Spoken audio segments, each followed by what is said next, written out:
Welcome back. Let's see the poem Song of Myself. इसका introduction वाला video हमने पहले डाल रखा है, तो इस वीडियो को देखने से पहले वाल्ट विटमैन एवं इस सॉन्ग ऑफ माई सेल्फ के बारे में इंट्रोडक्शन आप निश्चित रूप से देखें ताकि इसको समझना आसान होगा।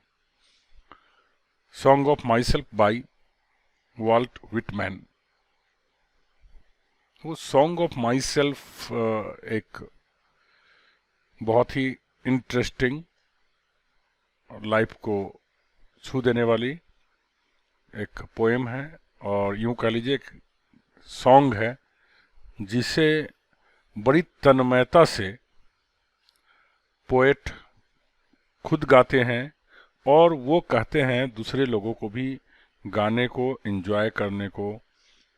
इसमें खुद को एंजॉय करने की बात की गई है। It's a beautiful poem. हालांकि इस पोएम में राइम और रिदम की कमी है, बावजूद इसके it's a very interesting and enjoyable poem.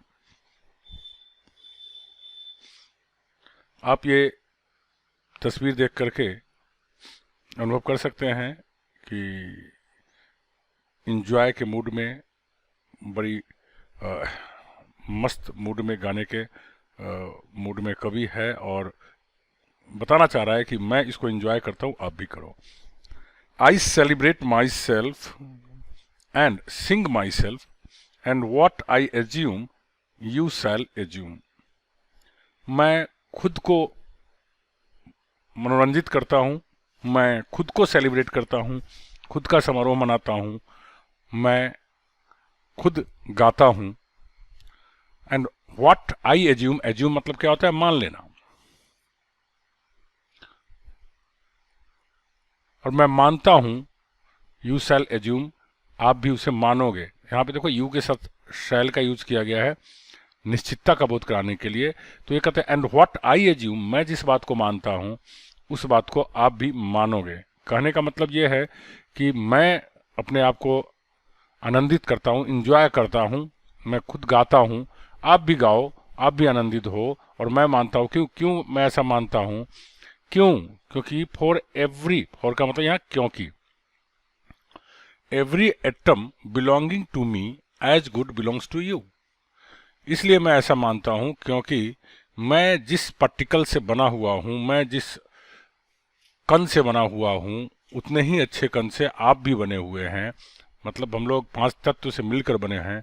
तो ये कवि कहना चाह रहे हैं कि जिस तरह से मेरा हाड़ मांस का बना हुआ शरीर है, जिस तरह की मेरी सोच है, जिस तरह का मेरा थॉट है, उस तरह के आप भी हो। मैं इंजॉय करता हूँ, आप भी इंजॉय करो।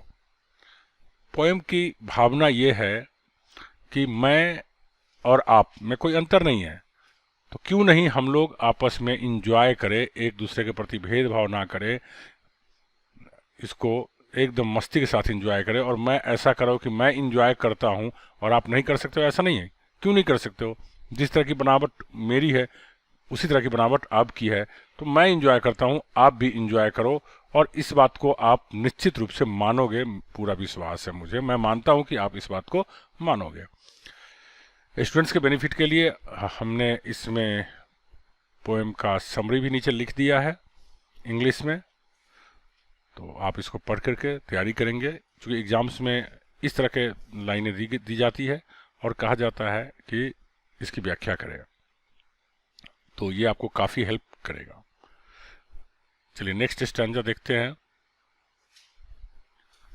आई loaf and invite my soul, I lean and loaf at my ease, observing a spear of summer grass. यहाँ पर लोफ, देखो लोफ का मतलब भटकना, ये मिडिल इंग्लिश काल में इस तरह से लिखा जाता था, लोफ का मतलब भटकना। वैसे LOAF, लोफ मतलब टुकड़ा भी होता है। आई लोफ, मैं भटकता हूँ, भटकना इन द सेंस चूँकि मस्ती के मूड में रहते हैं तो फिर बिना किसी चीज़ के चिंता किए हुए एकदम जिधर मन हुआ उधर चल दिए। तो I loaf and invite my soul, यहाँ पे इस पोएम की ब्यूटी है, इस पोएम के अंदर की सार गर्भिता है जिसको समझना बहुत जरूरी है।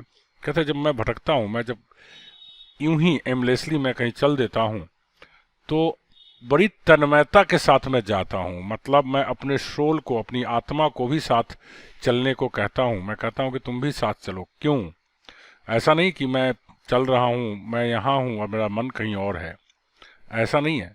I loaf and invite my soul. मैं जब भटकता हूँ, मैं वॉन्डरिंग करता हूँ, तो मैं अपनी आत्मा को भी अपने साथ इनवाइट कर देता हूँ चलने के लिए। मतलब ये कि 100% मैं होता हूँ जब मैं इंजॉय करता हूँ, जब मैं अपने आप को आत्मविभोर करता हूँ, आनंदित करता हूँ। तो यहाँ पे इनवाइट माई सोल का मीनिंग ये हो गया। और ये कहते हैं जब मैं भटकते भटकते घास के मैदान में जाता हूँ और वहां पर क्या करता हूँ, आई लीन। मैं कई बार क्या करता हूँ, घास के मैदान पे मैं झुक जाता हूँ। लीन मतलब क्या था? झुकना, लेटना, ठीक है। And loaf at my is. देखो, एट वंस इज का मतलब होता है एकदम रिलैक्स्ड मूड में। आप पढ़ते हैं एट इज मतलब विश्राम अवस्था होता है। अटेंशन, सावधान, एट इज विश्राम।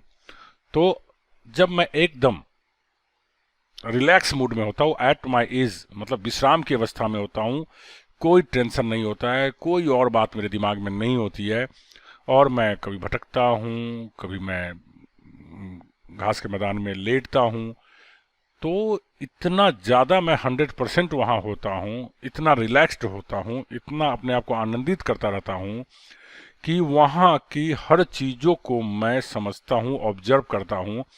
कहते हैं कि ऑब्जर्विंग मतलब आकलन करना, अवलोकन करना। ए स्पीयर ऑफ समर ग्रास। कहते हैं पोएट की समर के मौसम में जो घास होती है वो खास करके नुकीला निकला हुआ होता है ऊपर की तरफ, ठीक है, फलक जिसको कहा जाता है। तो वो ऐसे लगता है जैसे भाला की तरह हो, नुकीला भाला की तरह ऐसे लगता है घास के ऊपर वाला हिस्सा जो होता है। तो पोएट क्या करता है कि वह रिलैक्स मूड में घास के मैदान में गया, कभी भटकते हुए आया, लेट गया।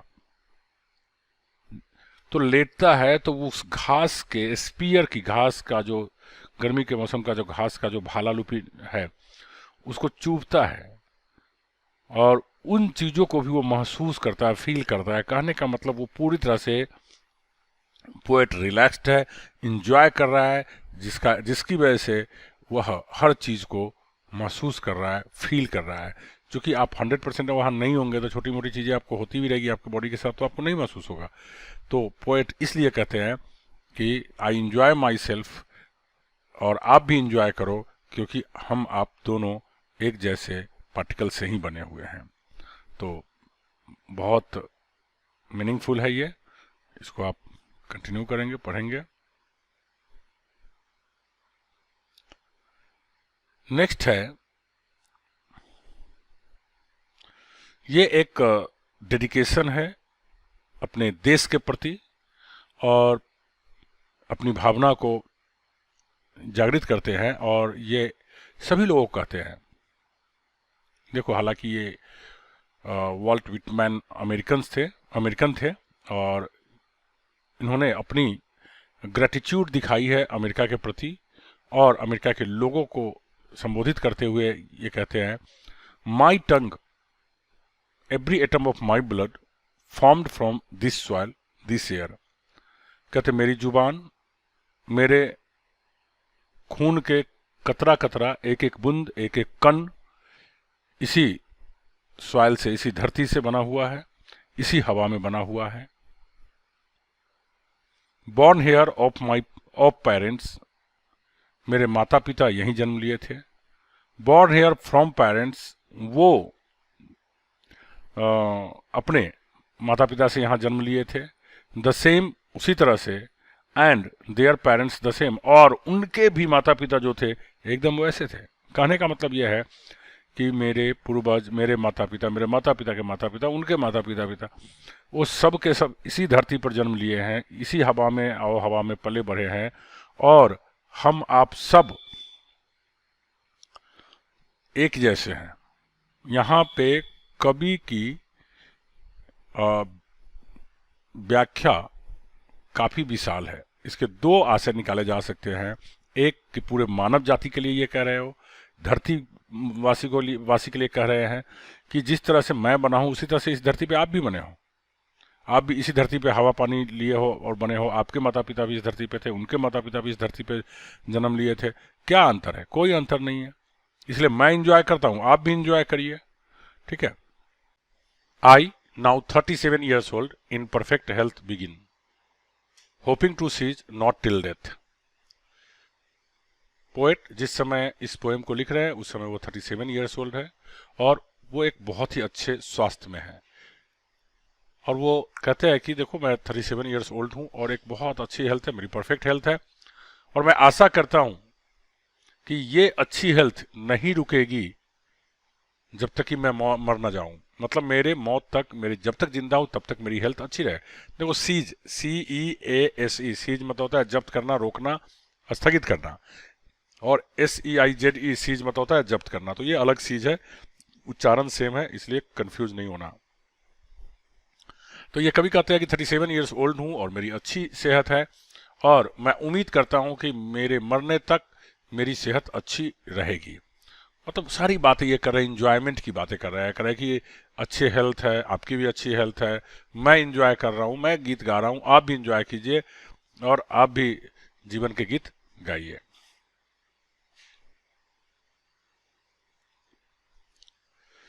यहां पर इस लास्ट स्टैंजा में पोएट लोगों के बीच फैली धार्मिक भेदभाव, लोगों के विचारों की जो विभिन्नता है उस पर कटाक्ष किया है और उन्होंने एक रिक्वेस्ट किया है लोगों से कि हमारे जो आपके मन के अंदर जो भावनाओं का जो भेद है उसको थोड़ी देर के लिए रोक दीजिए। तो चलिए इसमें क्या है देखते हैं। Creeds and schools. दो क्रीड्स एंड स्कूल्स, क्रीड्स मतलब होता है रिलीजियस थॉट, रिलीजियस बिलीफ।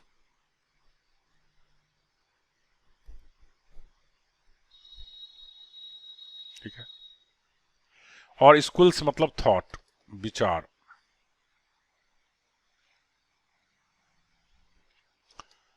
इन एबियंस मतलब होता है स्थगित करना, रोकना, अल्पकाल के लिए ठहराव देना, ठहराव देना, थोड़ी देर के लिए छोड़ देना, रोक देना। रिटायरिंग बैक, रिटायरिंग बैक मतलब देखो रिटायरिंग बैक, रिटायर वर्ड यहाँ क्यों यूज किया गया है? जब आप नौकरी से रिटायर करते हैं तो क्या होते हैं? एकदम रिलैक्स हो आते हैं, कोई काम का टेंशन नहीं, किसी चीज का परेशानी नहीं करते हैं फील। तो इसलिए रिटायरिंग बैक मतलब वापस अपने पहले वाले स्थिति में आओ। सफिस्ड, सफिस्ड मतलब होता है पर्याप्त।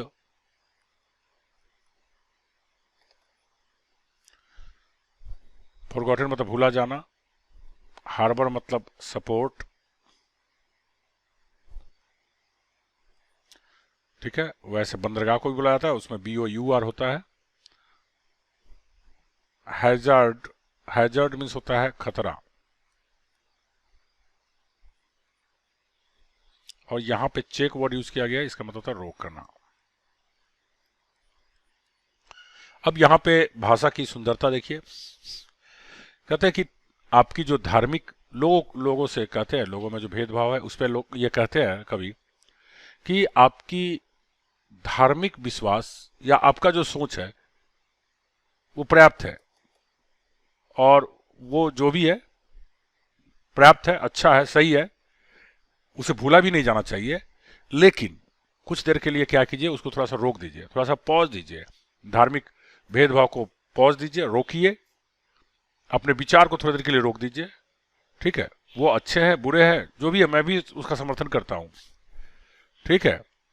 और क्या कीजिए, आप एंजॉय कीजिए। लेकिन एक बात याद रखिए, अच्छा हो या बुरा हो, आप खुलकर बोलिए, बिना कोई खतरा महसूस किए हुए बोलिए। चाहे खतरा ही क्यों नहीं हो, आप एकदम स्वाभाविक रूप से बोलिए। अगर सही है तो सही है, गलत है तो गलत है। एक नेचुरल अपने अंदर की जो जो भावना होती है, आवेग होती है, इम्पल्स है, वो अगर आपके कुछ कह रहा है तो उसको रोकिए नहीं, उसके बारे में बोलिए, खुल के बोलिए और एंजॉय कीजिए जीवन को। मैं एंजॉय करता हूं, आप भी इसको एंजॉय कीजिए और भेदभाव को भूल करके धार्मिक बिलीफ को भूल जाइए, थोड़ी देर के लिए रिलैक्स हो जाइए। मैं धार्मिक भावनाओं को, धार्मिक बिलीफ को भूलने के लिए कह रहा हूं, लेकिन वो पर्याप्त है, उन्हें भूला भी नहीं जाना चाहिए, चाहे वो अच्छा हो या बुरा हो। मैं भी उसका समर्थन करता हूं और मैं ये भी कहता हूं कि मैं मतलब मैं बोल रहा हूं तो आप भी बोल ही रहे हैं, क्योंकि दोनों एक जैसे चीजों से बने हुए हैं।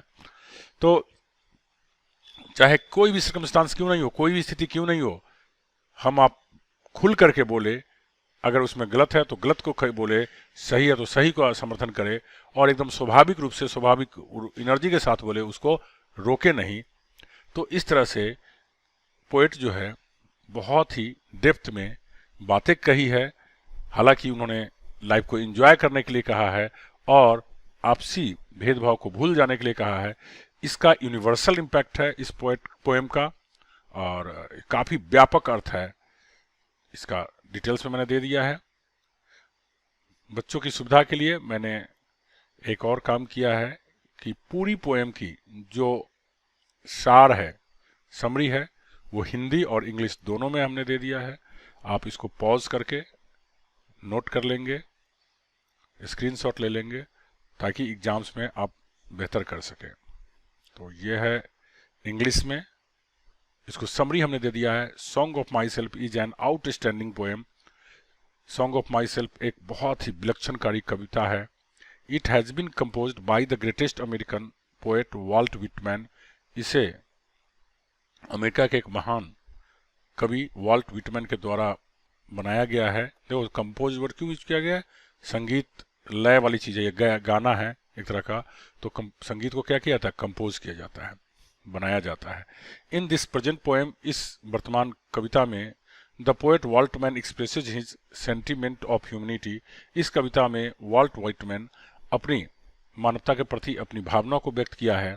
ही says all men are born equal and everything in all human beings is the same, even their blood is of the same colour.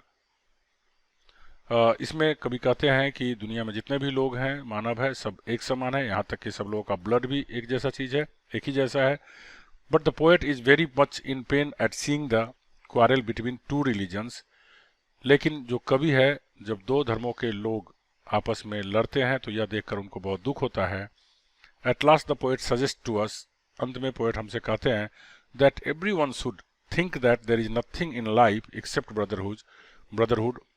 सलाह देते हैं कि दुनिया में भाईचारा से बढ़कर के और कोई चीज़ नहीं है। सो ऑलवेज बी हैप्पी, इसलिए हमेशा खुश रहिए, and try to make others happy, और हमेशा दूसरे को खुश रखने की कोशिश कीजिए। तो ये ओवरऑल सार है, ठीक है। ये सारी बातें मैंने हिंदी में भी लिख दिया है ताकि आप इसे भूले नहीं और इसे फ़ायदा उठाएं। अगर आपको अच्छी लगी हो तो सब्सक्राइब करें, लाइक करें, अपना कमेंट करें। Thank you very much.